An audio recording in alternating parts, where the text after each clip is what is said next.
এই ভিডিওতে আমি শেখাবো যে কিভাবে নিরবিচ্ছিন্নভাবে বণ্টিত আধানের জন্য বল, মানে আধান যদি নিরবিচ্ছিন্নভাবে বণ্টিত থাকে তাহলে সেক্ষেত্রে কত পরিমাণ বল কাজ করে, সেক্ষেত্রে বল কিভাবে নির্ণয় করা যায়। আমরা দুটো ক্ষেত্র দেখলাম এর আগের ভিডিওতে, তার আগের ভিডিওতে দেখিয়েছি।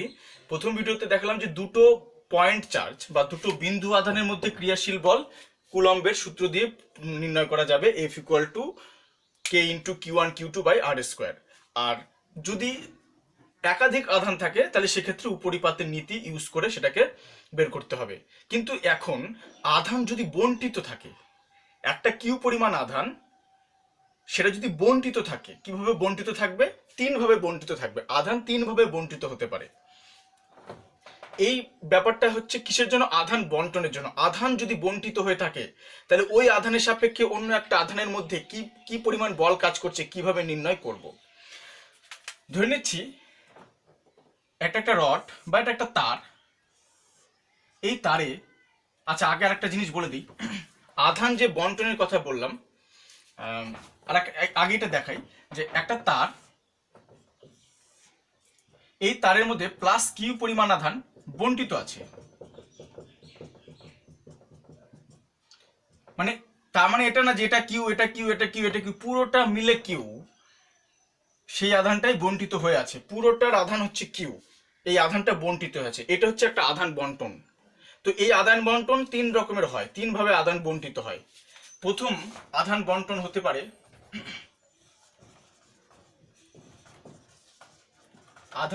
প্রথম হতে পারে একমাত্রিক, বা এটাকে আমরা বলি রৈখিক আধান বন্টন।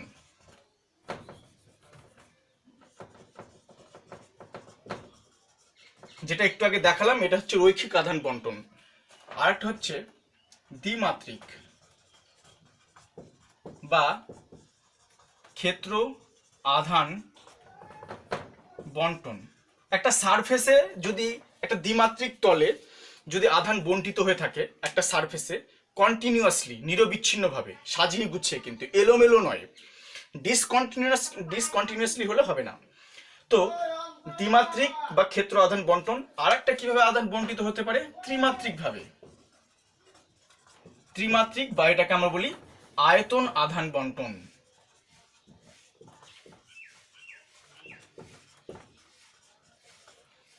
তাহলে আধান তিন ভাবে বণ্টিত হতে পারে, একটা রৈখিক ভাবে, একটা ক্ষেত্র আধানে, আর একটা ক্ষেত্রাকারে, আর একটা আয়তাকারে। তো আমাদেরকে কি নির্ণয় করতে হবে সেটা ক্লিয়ার হতে হবে। আমাদেরকে যেটা নির্ণয় করতে হবে, একটা আধান বণ্টিত আছে এবং ওই আধানের যে কোনো একটা বিন্দুর থেকে কিছুটা দূরে একটা আমি টেস্ট চার্জ, যেমন এটা একটা আধান, বণ্টিত আধান, এই বণ্টিত আধান থেকে কিছুটা দূরে একটা টেস্ট চার্জ কিউ নট রাখবো। সেই কিউ নট আর এর মধ্যে যে পরিমাণ বলটা কাজ করছে সেই বলটা আমাদেরকে নির্ণয় করতে হবে। আমাদের মেইন কাজ হচ্ছে এটা, যে কোনো একটা টেস্ট চার্জের সাপেক্ষে বা কোনো একটা বিন্দু আধানের সাপেক্ষে কোনো একটা বিন্দু আধান এবং কোনো একটা বণ্টিত আধানের মধ্যে যে পরিমাণ তড়িৎ বল কাজ করে সেই বলটা নির্ণয় করা, এটা হচ্ছে আমাদের কাজ। তো সেই আধানটা তিন ভাবে বণ্টিত থাকতে পারে, ক্ষেত্র আধানের ক্ষেত্র রৈখিক ভাবে, ক্ষেত্র ভাবে এবং আয়তাকার ভাবে। তো প্রথমে দেখাবো একমাত্রিক বা রৈখিক আধান বন্টন।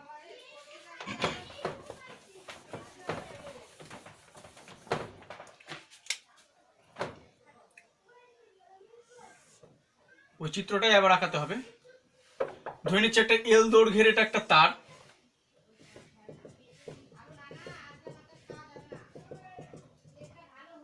এটা একটা এল দৈর্ঘ্যের এটা একটা তার। এই এল দৈর্ঘ্যের তার থেকে কিছুটা দূরত্বে একটা এখানে একটা টেস্ট চার্জ কিউ নট রাখা হয়েছে। এবার এখানে তো একটা কিউ আধান আছে, কিন্তু প্লাস কিউ আধান আছে, এই আধানটা তো সম্পূর্ণভাবে বণ্টিত হয়ে আছে। এবার কি করব, এর যে কোনো একটা বিন্দুতে কোনো একটা ক্ষুদ্র অংশে ধরে নিচ্ছি এই যে ক্ষুদ্র অংশটা হচ্ছে ডিএল, ধরে নিচ্ছি কত? ডিএল ক্ষুদ্র অংশে আধান তাহলে যদি ডিএল ক্ষুদ্র অংশে আধান কত থাকবে, খুব অল্প পরিমাণ আধান থাকবে ডি কিউ, আর সেই ডি কিউ আধান থেকে ধরে নিচ্ছি এখানে আধান আছে ডি কিউ, ডিএল ক্ষুদ্র অংশে আধান আছে ডি কিউ, আর এখান থেকে একটা দূরত্ব হচ্ছে আর,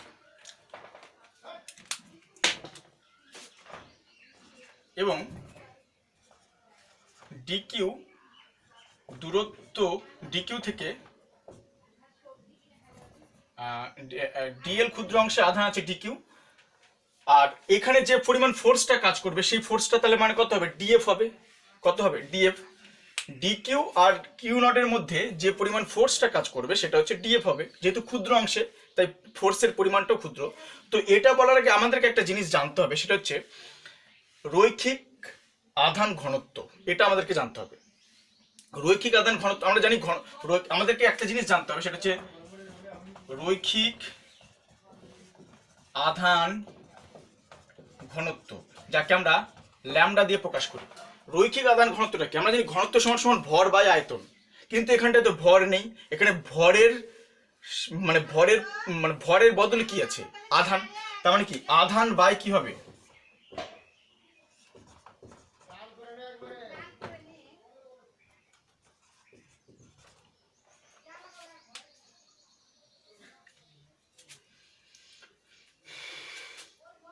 আধান। এবার ভর বাই আয়তন, আমরা জানি ঘনত্ব সমান সমান ভর বাই আয়তন। এবার যেহেতু বলেছি একক দৈর্ঘ্যে ঘনত্ব বের করছি, তার মানে আধান বাই নিশ্চয়ই আয়তন হবে না, আধান বাই দৈর্ঘ্য হবে, আধান বাই দৈর্ঘ্য। তাহলে আধান কত, এবার এই ডি কিউ, তার মানে এখানটায় আমি কি বলতে পারি, ডি কিউ সমান সমান কি বলতে পারি, আর এই ক্ষুদ্র অংশে আধানের পরিমাণ, তাহলে এইখানটা আমি কি বলতে পারি, ডি কিউ সমান সমান কি বলতে পারি, ল্যামডা ইন্টু কি ডিএল বলা যায়, যেহেতু আধান হচ্ছে ডি কিউ আর দৈর্ঘ্য হচ্ছে ডিএল, তাহলে সেক্ষেত্রে ডি কিউ সমান সমান আমি ল্যামডা ইন্টু ডিএল বলতে পারি।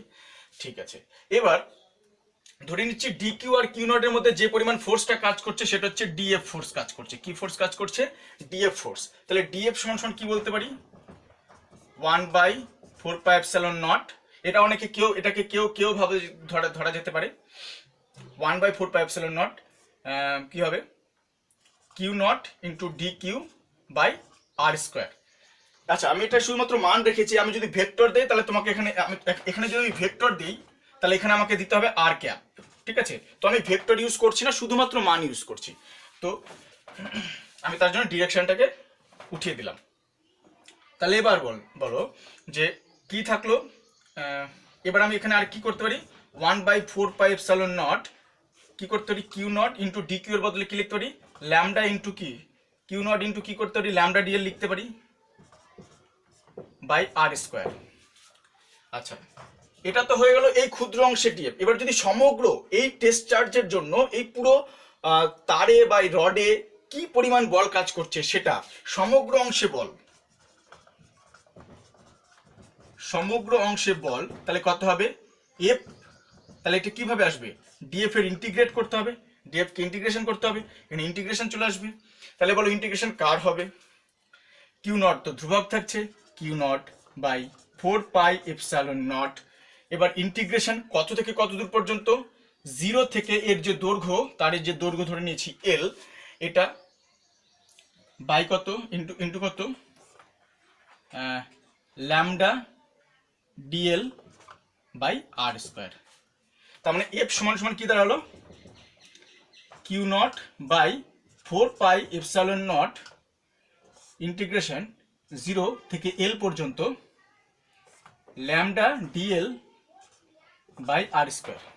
এই যে ফর্মুলাটা দাঁড়ালো, এটা হলো রৈখিকভাবে বণ্টিত আধানের জন্য অপর একটি আধানের জন্য অপর একটি আধানের উপর ক্রিয়াশীল যে বল, সেই বলটা আমি এটাকে যদি ডিরেকশন দেই তাহলে আমাকে এখানে একটা ক্যাপ দিতে হবে, এখানে আর ভেক্টর দিতে হবে।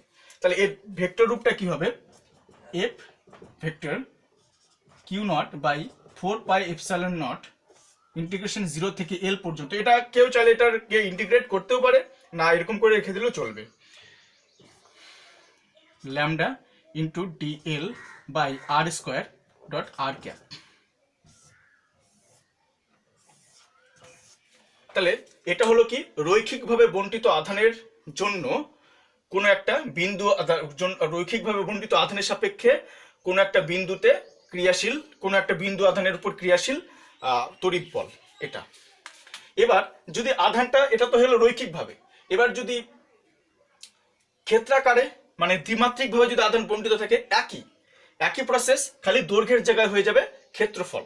আর সেক্ষেত্রে রৈখিক আধান বন্টনের বদলে হয়ে যাবে রৈখিক আধান ঘনত্বের বদলে হয়ে যাবে তলমাত্রিক ঘনত্ব, চলে আসবে তলমাত্রিক ঘনত্ব। ঠিক আছে, সেক্ষেত্রে তলমাত্রিক ঘনত্ব কিভাবে বের করবে? তাহলে সেক্ষেত্রে আমাকে তখন ধরতে হবে ক্ষেত্রফলটা একদম দেখো একই জিনিস দিয়ে বেরিয়ে যাবে। আমাকে এখানে ধরতে হবে, এটাকে ক্ষেত্রফল ভাবতে হবে। আমি চিত্রটা আঁকাচ্ছি না, খালি জাস্ট বলে দিচ্ছি।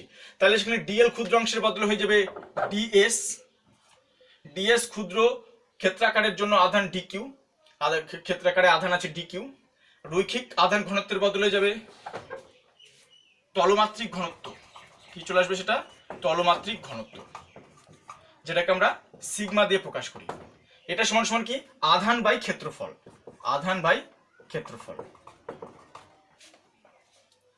ঠিক আছে। এবার আধান বাই, তাহলে কি রৈখিক আধান ডিকিউ এর জন্য এটা কি হবে ডিএস, ল্যামডা থাকবে না, সিগমা চলে আসবে, সিগমা ইন্টু কি ডিএস। আর এক্ষেত্রে তাহলে ডিএফ কত হবে q naught into dq by R square. তাহলে এখানে ল্যামডা, এখানে সেই ডিকিউটার বদলে এখানে কি হয়ে যাবে ল্যামডার বদলে ডিকিউ এর বদলে কি চলে আসবে সিগমা ইন্টু কি ডিএস। সেই একই ডিএফ এর করতে হবে, কিউ নট সবই একই থাকলো, 0 থেকে এটা এস পর্যন্ত, এবং এটা কি হয়ে গেল ল্যামডা, এটুকুটা বাদ হয়ে যাবে সিগমা ইন্টু কি ডিএস বাই আর স্কোয়ার। ঠিক আছে, সেই একই 0 থেকে কত দূর পর্যন্ত এস পর্যন্ত হয়ে যাবে কি সিগমা ইন্টু কি ডিএস। ঠিক আছে, আর এটাকে যদি ভেক্টর রূপ দিতে চাই তাহলে 0 থেকে কত দূর পর্যন্ত এস পর্যন্ত, এটা হয়ে যাবে ল্যামডা ইন্টু ডিএস এর বদলে হয়ে যাবে সিগমা ইন্টু ডিএস, আর এটা আর ক্যাপ। ঠিক আছে, এটা হয়ে গেল কি, এটা হয়ে গেল দ্বিমাত্রিক আধান বন্টনের ক্ষেত্রে, অর্থাৎ ক্ষেত্র আধান বন্টনের জন্য যে পরিমাণ বল কাজ করে সেটা। আর যদি আয়তন আধান বন্টিত হয় তাহলে সেক্ষেত্রে একই ক্ষেত্রফলের জায়গায় হয়ে যাবে আয়তন। তাহলে সেক্ষেত্রে আমাকে যেটা নির্ণয় করতে হবে সেটা হচ্ছে আয়তন মাত্রিক ঘনত্ব, ওটা ছিল তলমাত্রিক ঘনত্ব, এটা হয়ে যাবে কি আয়তন মাত্রিক ঘনত্ব। ব্যাপারটা একই। আর ক্ষুদ্র ডিভি ধরে নিতে হবে, কি ধরে নিতে হবে ডিভি ক্ষুদ্র অংশে আধান হবে ডিকিউ। আর সেক্ষেত্রে তাহলে ডিভি ক্ষুদ্র অংশের একই ব্যাপার, ডিভি ক্ষুদ্র অংশে আধান হবে ডিকিউ, ঠিকই আছে এটা। এবার তলমাত্রিক ঘনত্বের বদল হয়ে যাবে আয়তন মাত্রিক ঘনত্ব। এটা কিসের জন্য বের করছে, ওটা হচ্ছে ক্ষুদ্র অংশটার জন্য, নাহলে এটা বের করার কোনো প্রয়োজন ছিল না। ক্ষুদ্র অংশটার জন্য আয়তন মাত্রিক ঘনত্ব, যেটাকে আমরা রো দিয়ে প্রকাশ করছি, আধান বাই আয়তন হয়ে যাবে। তাহলে আধান বাই আয়তন মানে কি ডিকিউ সমান সমান কি হবে রো ইন্টু কি ডিভি। তাহলে এবার এখানে হয়ে যাবে ডিকিউ এর বদলে এখানে সবই একই, তাই রো ইন্টু ডিভি, এক্ষেত্রেও ঠিক তাই। এটা 0 থেকে এস পর্যন্ত হবে না, 0 থেকে ভি পর্যন্ত রো ইন্টু ডিভি, এটা ভি পর্যন্ত রো ইন্টু ডিভি, এটাও ভি পর্যন্ত রো ইন্টু ডিভি। খুব সিম্পল প্রসেস। তোমাদেরকে যেটা করতে হবে, এই ব্যাপারটা তো একই, তিনটা প্রায় একই জিনিস, খালি একটা করতে পারলেই বাকিগুলো করা যাবে। তোমাদেরকে ভাষা ইউজ করে নিজের থেকে ভাষাগুলো একটু লিখতে হবে। ভাষা আমি সম্পূর্ণ লিখিনি, কারণ ভাষা লিখাতে গেলে অনেক সময় চলে যাবে, তার জন্য আমি শর্টকাটে করার চেষ্টা করেছি। তো তোমাদেরকে খাতায় এটা বুঝে ভাষা ইউজ করে লিখতে হবে, না দেখে নিজের থেকে বুঝে, তাহলে এটা ভালো হবে। ঠিক আছে।